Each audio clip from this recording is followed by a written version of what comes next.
दोस्तों, हेलो, नमस्ते।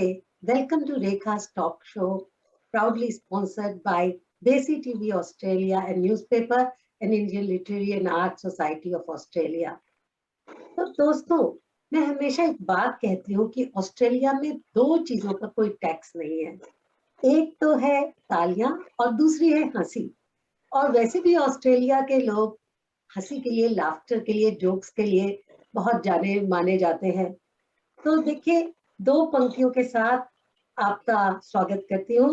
हंसते हुए लोगों की संगत इत्र की दुकान जैसी होती है। हंसते हुए लोगों की संगत इत्र की दुकान जैसी होती है। खुद ना खरीदो, पर रूह तो महका ही देती है। तो आइए, हंसने के लिए तैयार हो जाइए। और खासकर हमारे साथ कोई जब ऐसी शख्सियत हो जो बाल की खाल निकालती हो और जिसके मुंह से निकली हर बात लोगों को हंसाती हो, तो आइए मिले हिंदी साहित्य की आधुनिक महिला साहित्यकार और लेखक और व्यंग से हिंदी साहित्य जगत को समृद्ध करने वाली, हंसिका नाम की एक नई विधा का प्रचलन करने वाली डॉक्टर सरोजनी प्रीतम से। डॉक्टर सरोजनी प्रीतम दूरदर्शन पर बरसों तक छाई रही। हम उनको देखते हुए बड़े हुए। पत्र पत्रिकाओं में उनके हंसकुल्ले हंसिकाएं छपती रही, क्षणिकाएं छपती रही और हम उसको पढ़ते रहे। तो इस तरह हास्य के, व्यंग्य के, हंसिकाओं के, क्षणिकाओं के क्षेत्र में अपनी पहचान बनाने वाली सरोजनी प्रीतम जी हमारे साथ हैं। नमस्ते सरोजनी जी। नमस्कार। कैसी बहुत हैं आप? बहुत बहुत अच्छा लग रहा है। मुझे लग रहा है कि यहीं बैठकर मैं आप लोगों के पास पहुंच गई हूँ और जिस तरह से आपका स्वागत का तरीका है उसमें वेलकम का वेल बहुत बड़ा है। क्या और बात है। कम जो है ऐसे बुलाता है बिना टिकट के, पंख लगा के आदमी काश उड़कर आपके पास पहुंच जाता, लेकिन हम बिल्कुल। पहुंच ही गए। आप आपको देखने की बड़ी इच्छा है, बहुत साल हो गए। तो आज हम बात करेंगे सरोजनी जी। आप ये बताइए कि कैसे आपने, आपकी ये यात्रा कैसे प्रारंभ हुई? बड़ी लंबी कहानी है, आप थक जाएंगी सुनते सुनते, लेकिन मैं तो 2 शब्दों में कह देती हूँ अपनी सारी बात। और मैंने जिंदगी के सफर में, जैसे कि हर लेखक करता है, इस कविता के रास्ते में पैदल ही यात्रा की।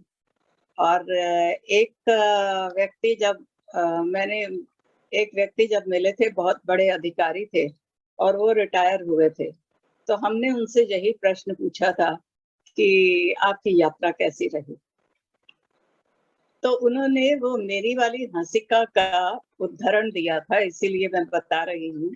बहुत जी। बड़े ऑफिसर थे, डीजी रैंक के पुलिस के। तो उन्होंने कहा कि सरोजनी जी, आपकी तरह मैंने जिंदगी का सफर पैदल नंगे पांव ही शुरू किया था और इस रास्ते में कांटे तो बहुत चुभे। इस रास्ते में कांटे तो बहुत चुभे, लेकिन जूते नहीं मिले। वाह, खास बात है कि आपने इतना कुछ लिखा है और कहा है। तो थोड़ा सा हम और पीछे चलते हैं सरोजनी जी। जब आप बच्ची थी, तो आप ये बताइए कि तब आप कैसी बच्ची थी? शरारती थी कि बहुत संजीदा थी? और आपने, आपकी पहली रचना आपने किस उम्र में लिखी? पहली मैं 11 वर्ष की थी जब मैंने, क्योंकि हम लोग काफी लोग हैं और मेरा नंबर 7वां है, तो मुझे 7वां सुर भी कहा जाता है। वाह। 10 भाई बहन थे, जी। अब तो खैर बहुत कम रह गए। तो आ, मैं कविताएं तब भी लिखती थी। 11 वर्ष की अवस्था एक ऐसी होती है जिसमें कि यदि आपके दिमाग में कविता का कीड़ा घुस जाए तो वो सारी उम्र आपको परेशान करेगा, आप किसी उम्र में भी जाकर। ठीक जी। है, आप आईएएस ऑफिसर बन गए, कुछ भी बन गए, आपने सब भुला दिया, जी। लेकिन वो कीड़ा जो है आपके मस्तिष्क में ऐसा घुसता है, भूत की तरह आपके पर सवार हो जाता है। जी। तो तब तो मैं बादलों पर, चांद पर, तारों पर इस तरह की कविताएं लिखती थी। जी छायावाद का जमाना था। जी और फिर वो सारे वाद प्रतिवाद, वो सारे के सारे मेरे भीतर इकट्ठे होते गए। मैं बहुत चुलबुली, बहुत शैतान थी। जी और अपनी बात हम, क्योंकि बहुत ऐसी फैमिली थी जिसमें कि इतना लड़कियों को इतना वो नहीं किया जाता था कि वे बाहर जाएं या कुछ।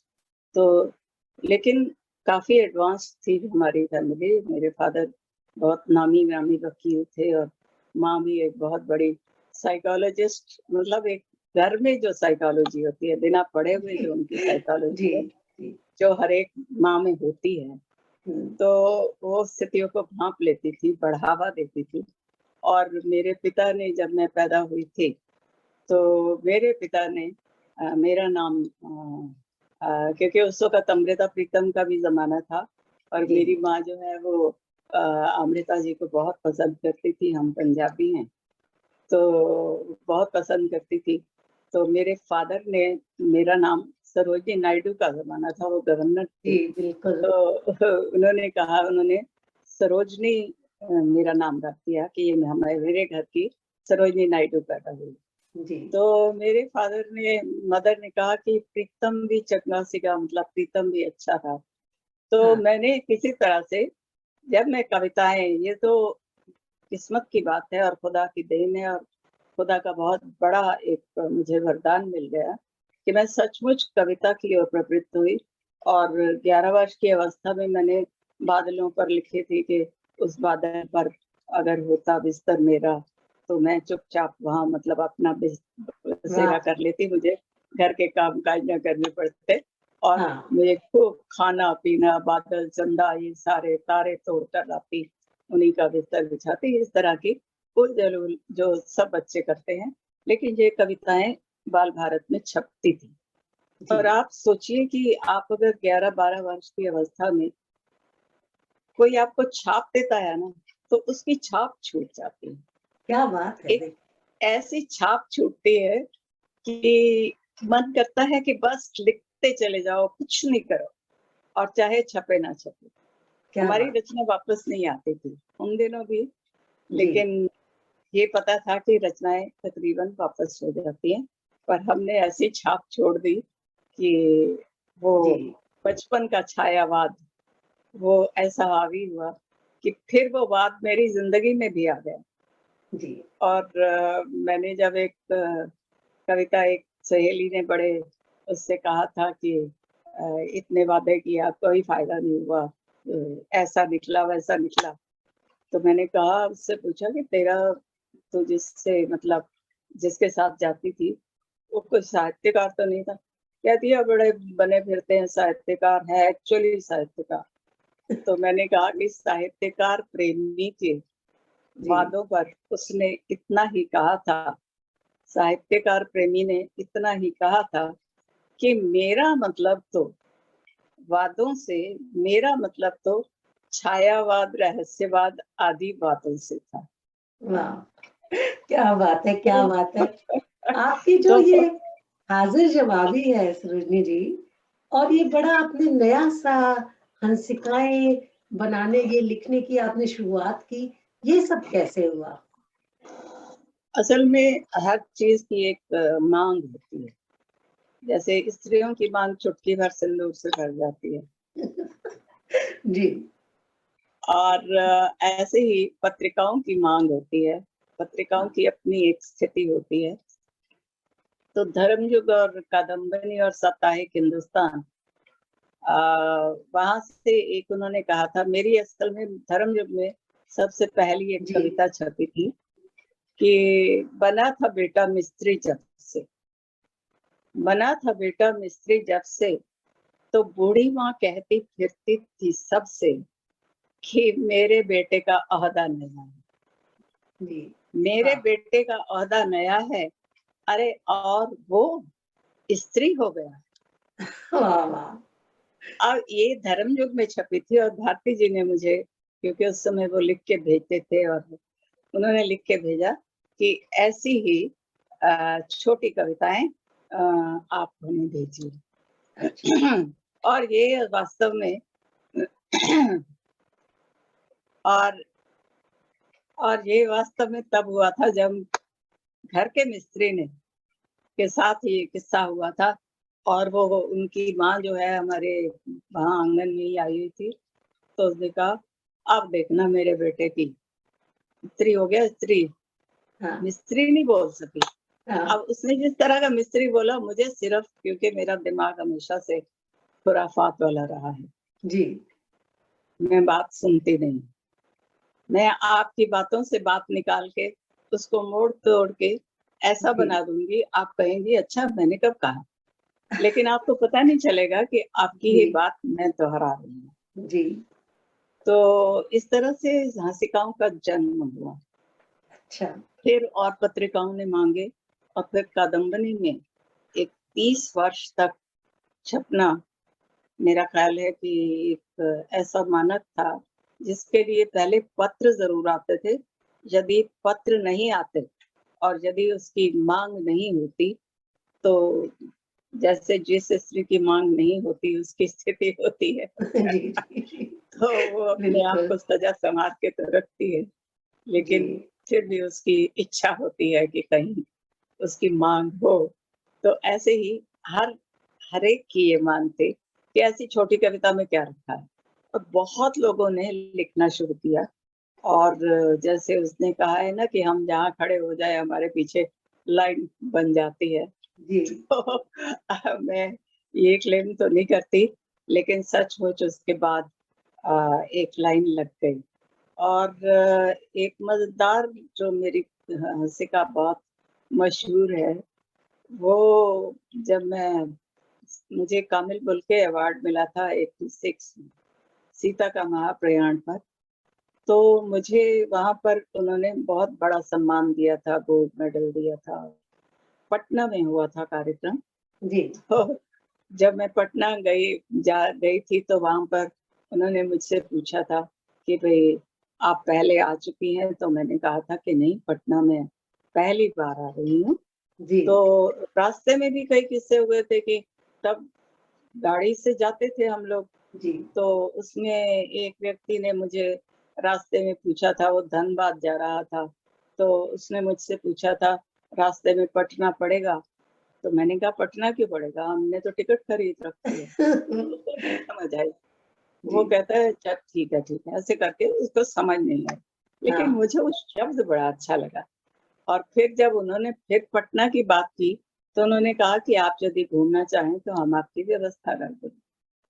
और कार्यक्रम के बाद मतलब जाना था, तो उसने संचालक ने, अब तुम्हारे जैसे खूबसूरत ही संचालक थी, और उसके बाद उसने माइक दूसरे व्यक्ति को दे दिया।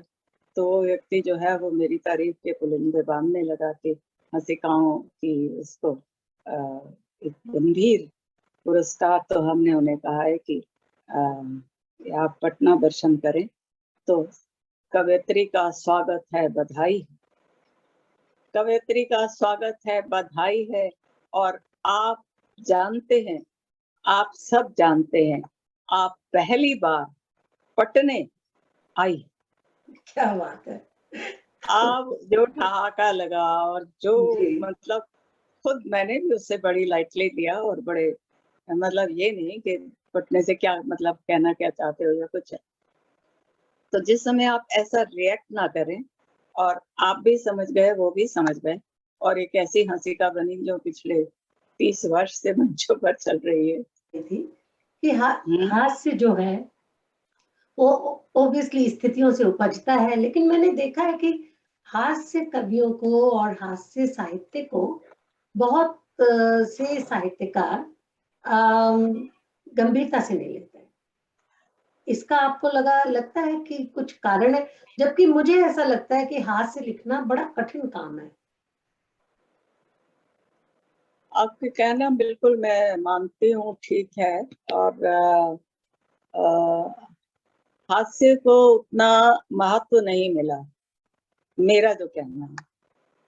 और अभी भी देखिए कि एक किनारे पर हैं, हंसिकाएँ हों, क्षणिकाएँ हों, जैसे हाशिए पर या फुटनोट्स होते हैं। मैं आपको गारंटी देती हूँ कि आपके यहाँ या पूरे विश्व में या जहाँ जहाँ मैं गई हूँ, वहां पर इन हंसिकाओं की मांग है और हर कोई चाहता है कि वो लिखें और उतना ही उनमें सार होना चाहिए।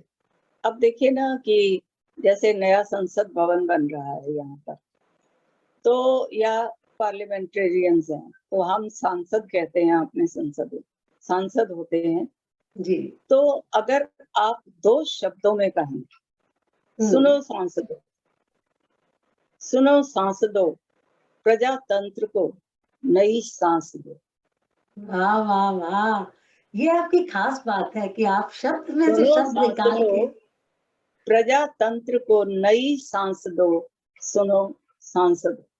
अब वाह। एक सांस पर आप रुक जाइए, और यहाँ तो उसी शब्द को मैंने दोहराया है, कुछ भी नहीं कहा।